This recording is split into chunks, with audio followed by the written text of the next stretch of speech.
Je pense que le gouvernement, et le ministre l'a bien redit, a compris aussi la nécessité absolue, pas que pour le monde économique à mon sens, mais là on parle du monde économique, de simplifier un peu les choses.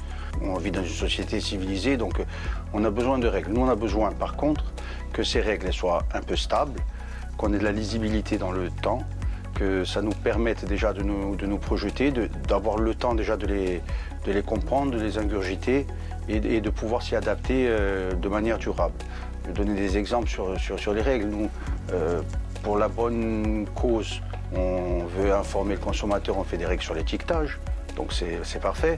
Il y a eu 4 lois qui se sont succédées pour modifier les caractères, après pour mettre l'origine des entrants, des matières premières, ce qui est en soi une très très bonne chose, hein.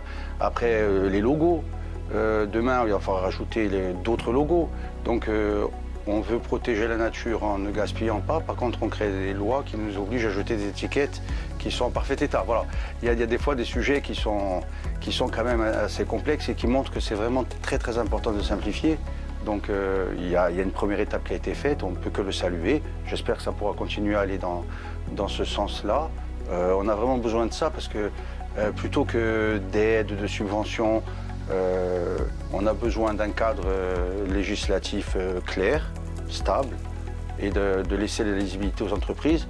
Simplifier, ça nous aidera plus que nous aider a posteriori pour résoudre le problème qui a été créé par une loi nouvelle ou un changement de loi, etc. Voilà, c'est vraiment ça un peu qui, à mon sens, est très important.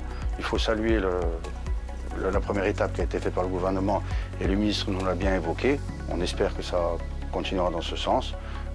J'ai l'impression des fois on veut rajouter, on veut créer un nouveau... Pour résoudre un problème, on en génère 2 autres. Voilà, donc du coup, essayons de ne pas créer le premier, comme ça on n'aura pas besoin de solutionner les 2 suivants.